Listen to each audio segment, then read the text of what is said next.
कालू और गौरी कई दिन से देख रहे थे कि एक सांप रोज किसी न किसी के घोंसले में जाता और वहां से अंडे खाकर फरार हो जाता है। गौरी, ये सांप रोज पंछियों के अंडे चुरा कर खा जाता है। हमें सब पंछियों को बताना होगा कि उनके अंडे सांप खा रहा है। हाँ कालू, तुम ठीक कह रहे हो। ये ना हो कि अंडे चोरी करने का इल्जाम भी हम पर लग जाए। वैसे तो पंछियों को पता होगा कि उनके अंडे चोरी हो रहे हैं, पर उनको ये नहीं मालूम कि ऐसा कौन कर रहा है। कालू और गौरी की सारी बातें पेड़ के नीचे खड़ा सांप सुन लेता है। पंछियों, मेरी बात गौर से सुन लो। अगर तुमने किसी पंछी को बताया कि मैं उसके अंडे खाता हूँ, तो वो मेरा तो कुछ नहीं बिगाड़ सकेगा, पर तुम तो मेरे डसने से जान से जाओगे। ऐसा कभी भूल कर भी ना करना। कालू, अब हम क्या करेंगे? अगर हमने किसी को बताया तो रात को सोते हुए सांप हमें डस लेगा और हमें अपनी जान से हाथ धोना पड़ेगा। गौरी, पर हम खामोश भी तो नहीं रह सकते। अगर चुप रहे तो तब भी इल्जाम हम पर ही आएगा कि हम अंडे चुराते हैं। चलो चलकर देखते हैं कि पंछियों में क्या बातें हो रही हैं। फिर कालू और गौरी सोनू चिड़िया के पास जाते हैं। कैसी हो सोनू बहन, ठीक हो? हाँ कालू भाई, मैं ठीक हूँ। सोनू, तुम मुझे बड़ी चिंतित लग रही हो। खैर तो है ना? गौरी, जंगल की कोई भी ऐसी बात नहीं जिसका तुम दोनों को पता ना हो। कई दिन से सब पंछियों के अंडे चोरी हो रहे हैं, लेकिन चोर बड़ा शातिर है। वो हर दफा नजर से बच जाता है। कई पंछियों के अंडों से तो बच्चे भी निकलने वाले थे। सोनू बहन, मुझे तो ये चोर कोई बाहर का ही लगता है और ये काम मुझे किसी पंछी का नहीं लगता। कालू, सीधी बात करो। तुम क्या कहना चाहते हो कि कोई शेर, चीता या लगड़बगा हमारे अंडे पेड़ पर चढ़कर चुराएगा? सोनू बहन, मैं बस ये कहना चाहता हूँ कि ये काम किसी पंछी का नहीं। फिर कालू और गौरी अपने घोंसले में आ जाते हैं। गौरी, मेरे मुंह से तो सांप का नाम निकलने ही वाला था, पर मुझे सांप की धमकी याद आ गई। कालू, तुमने ठीक किया। भला हम क्यों किसी के लिए अपनी जान खतरे में डालें? उधर नीलो, लालो और सोनू को गौरी और कालू पर शक होता है। सोनू बहन, आज फिर मेरा एक अंडा गायब था। मुझे तो कालू और गौरी पर शक है।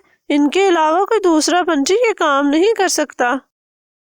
लालो, लेकिन हमने तो कई दिन से गौरी और कालू पर नजर रखी है, लेकिन वो तो भोजन लाकर अपने घोंसले से बाहर ही नहीं जाते। ये काम उनका नहीं। कालू और गौरी मेरे पास आए थे। मुझे उनकी बातों से लग रहा था कि वो अंडे चुराने वाले को जानते हैं, पर वो डर की वजह से उसका नाम नहीं ले रहे थे। सोनू, मुझे तो नहीं लगता कि कालू और गौरी किसी से डरते भी होंगे। अभी तक तो उन्होंने दूसरों को तंग करने में ही जिंदगी गुजारी है। नीलो, तुम ठीक कह रही हो, पर इस दफा कालू और गौरी डर रहे हैं। लगता चोर ज्यादा खतरनाक है। चलो फिर कालू और गौरी की तरफ चलते हैं और उनसे सच उगलवाने की कोशिश करते हैं। जब वो कालू और गौरी के पास जाते हैं तो गौरी ने भी एक अंडा दिया होता है। गौरी, अब तो तुम्हारे पास भी अंडा है। अब तो तुमको चोर का नाम बताना होगा, वरना तुम्हारा अंडा भी चोरी हो जाएगा। मैं तो अपने अंडे को 1 मिनट के लिए भी छोड़कर कहीं नहीं जाऊंगी, चाहे मेरी जान ही क्यों ना चली जाए। इससे मेरा बड़ा प्यारा सा बेटा जन्म लेगा। आप हमें बताओ, हम सब आपके साथ हैं, डरने की कोई जरूरत नहीं। आप सब जाओ यहाँ से, हमारा समय बर्बाद ना करो। हम पहले ही बहुत ज्यादा टेंशन में हैं।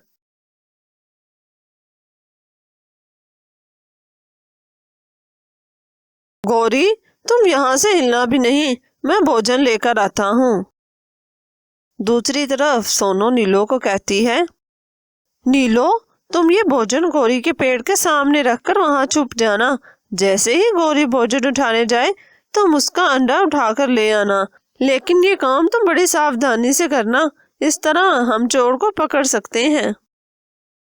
फिर नीलो वो भोजन लेकर चली जाती है।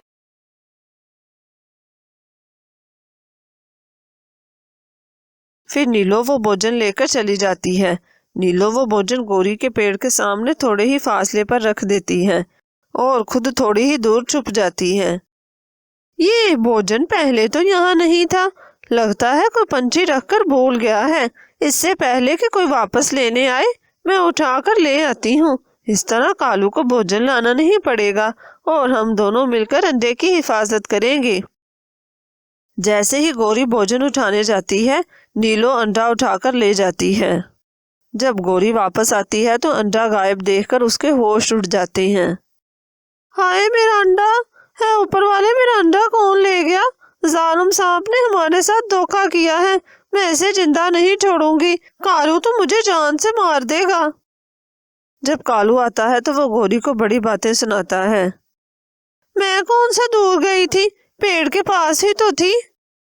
गौरी, क्या तुम नहीं जानती सांप पलक झपकते ही अंडा खा सकता है? सारी गलती तुम्हारी है और इस सांप ने भी धोखा किया है। मैं इसे हिसाब लूंगा, इसने मेरा प्यारा बेटा मुझसे छीना है।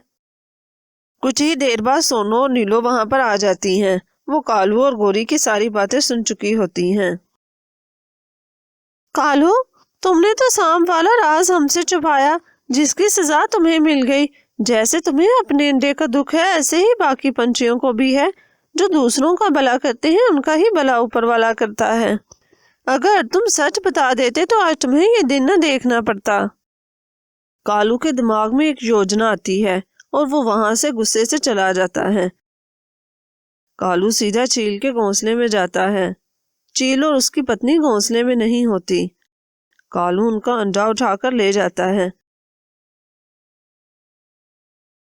जब चील और उसकी पत्नी आते हैं तो कालू भी अंडा छुपाकर उनके पास आ चुका होता है। चील बहुत गुस्से में होता है। कालू, क्या तुमने हमारा अंडा किसी को चोरी करते हुए देखा है? चील भाई, ये काम नागू सांप का है। वो हर रोज किसी न किसी पंछी का अंडा चुरा लेता है। आज उसने हमारा अंडा भी चुराया है। कालू की ये बात सुनकर चील आग बगोला हो जाता है और फौरन कालू के साथ चल पड़ता है। चील की नजर बड़ी तेज होती है। उड़ते हुए चील की नजर सांप पर पड़ती है। चील सांप पर हमला करके उसे खत्म कर देता है। फिर चील और कालू सांप को लेकर बाकी पंछियों के पास आते हैं। चील भाई, आप चिंतित ना हो, अंडा मैंने कहीं छुपाया है। असल में सांप ने मेरा अंडा खाया था, इसलिए मैंने उससे बदला लेने के लिए ऐसा किया।